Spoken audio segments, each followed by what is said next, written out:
اور اللہ سبحانہ و تعالیٰ نے فرمایا کہ من یعمل سوءا یجزا بہ، جو انسان برائی کرے گا اسے سزا دی جائے گی۔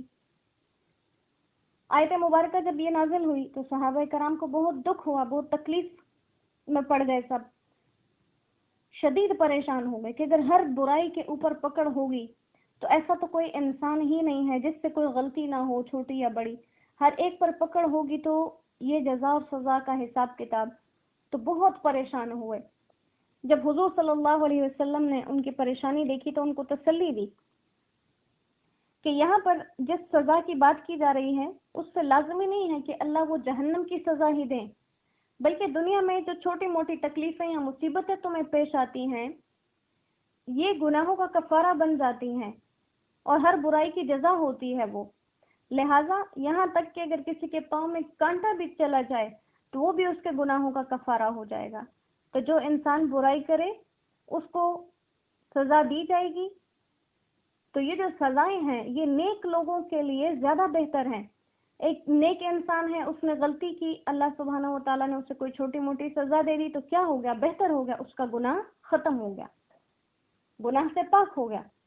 اسی طرح سے آپ نے ایک حدیث پاک کے اندر فرمایا کہ مسلمان کو دنیا میں جو بھی تکلیف، غم یا بیماری یا فکر لاحق ہو جاتی ہے وہ اس کے گناہوں کا کفارہ بن جاتی ہے۔ لہٰذا اگر کبھی آپ کو کوئی تکلیف پہنچے تو اس تکلیف پر اللہ سبحانہ و تعالیٰ سے دعا کریں کہ وہ تکلیف آپ کی ٹل جائے، اور ساتھ ساتھ شکر کریں کہ یا اللہ آپ کو ہم سے اتنی محبت ہے کہ آپ ہمارے گناہوں کو ہم سے جھاڑ دیتے ہیں۔ جیسے سونا ہوتا ہے، جب کان سے نکلتا ہے اس کے ساتھ بہت میل کچیل لگی ہوتی ہے، پھر اس کو بھٹی میں ڈالا جاتا ہے تو اس کی میل اتر جاتی ہے، وہ کھرا سونا رہ جاتا ہے۔ اسی طرح مومن سے جب خطائیں ہوتی ہیں تو اللہ ان کو یہ آزمائشوں کی بھٹی میں میل اتارنے کے لیے ڈال دیتے ہیں۔ اسی طرح حدیث پاک کے اندر آتا ہے کہ جب حضرت ابوبکر صدیق رضی اللہ تعالیٰ عنہ نے یہ آیت سنی کہ من یعمل سوءا یجزا بہ، جو کوئی بھی برائی کرے گا اسے سزا ملے گی، تو ان پر اس آیت کا اتنا اثر ہوا کہ جیسے کمر ہی ٹوٹ گئی ہو، اتنے پریشان ہو گئے۔ وہ بہت زیادہ اللہ سے ڈرنے والے تھے، بہت زیادہ اللہ سے ڈرنے والے تھے، اسی لیے اللہ کے اتنے قریب بھی تھے۔ تو حضور صلی اللہ علیہ وسلم نے ان سے کہا کہ کیا بات ہے؟ حضور صلی اللہ علیہ وسلم کے سوال پر حضرت ابوبکر نے جواب دیا کہ یا رسول اللہ، ہم میں سے کون ایسا شخص ہے جس نے کوئی برائی ہی نہ کی ہو، اور جب ہر برائی کی جزا ملنی ہے تو ہم میں سے کون بچے گا؟ آپ صلی اللہ علیہ وسلم نے فرمایا کہ اے ابوبکر رضی اللہ عنہ، آپ اور آپ کے مومن بھائی کوئی فکر نہ کریں، کیونکہ دنیا کی تکلیف آپ لوگوں کے گناہوں کا کفارہ ہے۔ تو لہٰذا جو بھی انسان کو تکلیف پہنچے وہ اس کے گناہوں کا کفارہ ہو جاتی ہے۔ اسی طرح حدیث پاک کا یہ بھی مفہوم ہے کہ اگر کوئی شخص اپنی کسی چیز کو ایک جیب میں تلاش کرے اور وہ اس میں نہ ملے، اس کی وجہ سے وہ تھوڑا سا پریشان ہو جائے اور وہ چیز اس کو دوسری جیب میں مل جائے تو اتنی مشقت بھی اس کے گناہوں کا کفارہ ہو جاتی ہے۔ سبحان اللہ، اللہ سبحانہ و تعالی ہمارے ساتھ کتنے نرم ہیں اور کتنے ہمارے لیے بہترین فیصلے کرنے والے ہیں۔ پھر اس کے بعد فرمایا کہ وَمَن يَعْمَلْ مِنَ الصَّالِحَاتِ مِن ذَكَرٍ أَوْ أُنثَىٰ وَهُوَ مُؤْمِنٌ، تم میں سے جو کوئی اعمال صالحہ کرے، اعمال کرنے والا مرد ہے یا عورت، کوئی فرق نہیں پڑتا، ہاں شرط کیا ہے؟ وَهُوَ مُؤْمِن، ہونا مومن چاہیے۔ جو کوئی بھی مومن ہے اور نیک اعمال کرتا ہے تو اس کے مرد ہونے سے یا عورت ہونے سے اللہ کو فرق نہیں پڑتا۔ کوئی انسان مومن ہے، نیک اعمال کر رہا ہے، عورت ہے تو اللہ کو پسند، مرد ہے تو اللہ کو پسند۔ کوئی انسان غلط کام کر رہا ہے، عورت ہے تو بھی اللہ کو ناپسند، مرد ہے تو بھی اللہ کو ناپسند۔ اللہ کے نزدیک مرد اور عورت یہ جنس کے تبدیل ہونے سے فرق نہیں پڑتا۔ اور ساتھ میں یوں بھی کہہ دیا کہ وَمَن يَعْمَلْ مِنَ الصَّالِحَاتِ، اعمال تو اچھے کرے لیکن شرط کیا ہے؟ ایمان ہونا ضروری ہے۔ وَهُوَ مُؤْمِن، اس انسان کا مومن ہونا ضروری۔ لہٰذا اگر کوئی کافر غیر مسلم دنیا کے اندر اچھے اعمال کریں جو بظاہر دیکھنے میں ٹھیک لگیں، اچھے اعمال کریں، نیک اعمال کریں، تو ان کے اعمال اللہ کے نزدیک اس طرح سے قبول کیوں نہیں ہوتے؟ کیونکہ دوسری شرط نہیں ہے مومن ہونے کی شرط اس میں نہیں ہے۔ لہٰذا یہ دو جز بتا دیے کہ کوئی بھی کام اللہ کے نزدیک قبول کب ہوگا، جب اس میں دو شرائط پائی جائیں گی، ایک تو وہ عمل صالح ہوگا، دوسرا کرنے والا مومن ہو۔ لہٰذا جو انسان مومن ہوگا اور یہ کام کرے گا نیک، تو اللہ سبحانہ و تعالیٰ فرماتے ہیں یدخلون الجنہ، جنت میں داخل ہو جائیں گے۔ اللہ ہر جگہ پہ ہمیں جنت میں داخلے کے طریقے بتا رہے ہیں، یہ طریقے ہیں جن پہ عمل کرو جنت میں چلے جاؤ گے۔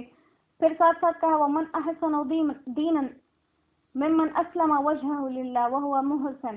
پھر بتایا کہ عمل جو کر رہا ہے صالح اور انسان کرنے والا مومن ہے، اب عمل تو نیک کر رہا ہے اور کرنے والا مومن بھی ہے، لیکن اس چیز کو دیکھ لے کہ وہ جو کام ہے وَهُوَ مُحْسِنٌ، محسن بمانا نیکی کرنا عام لفظی ترجمہ کیا جاتا ہے۔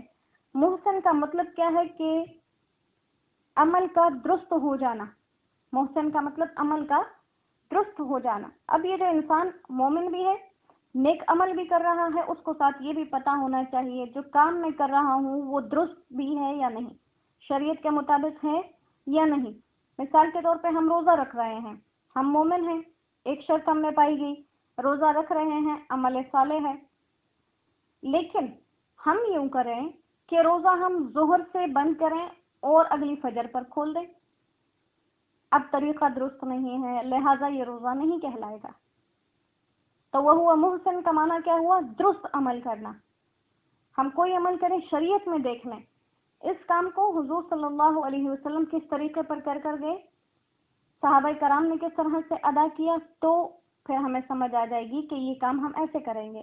تو یہ شرائط اللہ نے بتا دی کہ نیک اعمال کرنے والے لوگ مومن ہونے چاہیے اور ان کا وہ کام درست طریقے کے مطابق ہونا چاہیے، تو یہ طریقوں سے وہ انسان بہترین عمل کرنے والا بن جائے گا۔ اور ساتھ بتا دیا کہ وَاتَّبَعَ مِلَّةَ إِبْرَاهِيمَ حَنِيفًا، کہ اس نے ابراہیم علیہ السلام کے طریقے کی پیروی کی۔ گویا یہاں سے اللہ نے یہ کیا بتا دیا کہ حضرت ابراہیم علیہ السلام جو تھے وہ طریقہ کار میں ان تینوں کاموں کے پابند تھے، وہ اللہ کے سامنے اپنے سر کو جھکانے والے، وہ مومن، وہ نیک عمل کرنے والے، اور وہ اس کو درست طریقوں کے مطابق کرنے والے۔ اور اللہ سبحانہ و تعالیٰ نے یہاں پر ابراہیم علیہ السلام کے لیے، آپ قرآن میں دیکھیے بہت سی جگہ پر حضرت ابراہیم علیہ السلام کے ساتھ حنیفہ لگا ہے، یا کہیں پہ آیا ہے وَمَا كَانَ مِنَ الْمُشْرِكِينَ، دونوں کا مطلب ایک ہی ہوگا۔ حنیفہ کے مطلب بھی یکسو، صرف ایک اللہ کی عبادت کرنے والے، وَمَا كَانَ مِنَ الْمُشْرِكِينَ، وہ شرک کرنے والے نہیں تھے، مطلب صرف ایک اللہ کی ہی عبادت کرتے تھے۔ اور یہ اس وجہ سے کیونکہ یہودیوں کا کہنا تھا کہ ابراہیم علیہ السلام یہودی تھے، نصرانیوں کا کہنا تھا کہ ابراہیم علیہ السلام نصرانی تھے، اللہ نے ان سب کی غلط فہمیوں کو دور کیا اور حقیقتیں بتائیں۔ نہ وہ یہودی تھے نہ نصرانی تھے، وہ حنیف یکسو تھے، وہ ان چیزوں سے پاک تھے، وہ مومن تھے، نیک اعمال کرتے تھے اور درست طریقے کے مطابق کرتے تھے۔ تو فرمایا جو انسان ان شریعتوں پر عمل کرے گا، ان طریقوں پر عمل کرے گا، گویا ابراہیم علیہ السلام کی پیروی کر رہا ہے۔ تو ہم اگر دیکھتے ہیں کہ دنیا کے اندر بظاہر کوئی انسان کام کر رہا ہے نیک، لیکن اس کے باوجود بھی اس نیکی کا اثر نظر نہیں آ رہا کہیں پہ، تو وجہ صرف یہی ہوگی کہ وہ نیکی تو کر رہا ہوگا لیکن طریقہ اس کا غلط ہوگا۔ جیسے اگر کوئی انسان ظہر کی 4 فرائض کے بجائے 6 رکعتیں پڑھے تو بھی غلط، اگر 3 پڑھے تو بھی غلط۔ لہٰذا جب بھی کوئی کام کرنا ہے دنیا کا، جب بھی کوئی عبادت کرنی ہے، کوئی نیک کام کرنا ہے، اس کو حضور صلی اللہ علیہ وسلم کی یا صحابہ کرام کی زندگی میں دیکھنا ہے، ایسا موجود ہے یا ایسا موجود نہیں ہے۔ اگر ہے تو وہ کریں گے، اگر نہیں ہے تو وہ نہیں کریں گے۔ تو گویا یہاں پر محسن بمانا کام کو سنت اور شریعت کے مطابق کرنا، ان دوسرے لفظوں میں اتباع سنت ہوگا کہ جو انسان کام کرے اور اس کو کرے حضور صلی اللہ علیہ وسلم کے طریقے پر، وہ کام اللہ کے نزدیک مقبول ہے۔ پھر ساتھ فرمایا وَاتَّخَذَ اللَّهُ إِبْرَاهِيمَ خَلِيلًا، مطلب کیا ہے کہ ابراہیم علیہ السلام ان کاموں کو کرتے تھے اور ان کی وجہ سے اللہ سبحانہ و تعالیٰ نے انہیں اپنا خلیل بنا لیا تھا۔ لہٰذا جو انسان یہ کام کرے گا اللہ اس انسان کو بھی اپنا خلیل بنا لیں گے۔ اللہ سبحانہ و تعالی ہمیں شریعت کو صحیح طرح سے سمجھنے کی توفیق عطا فرمائے۔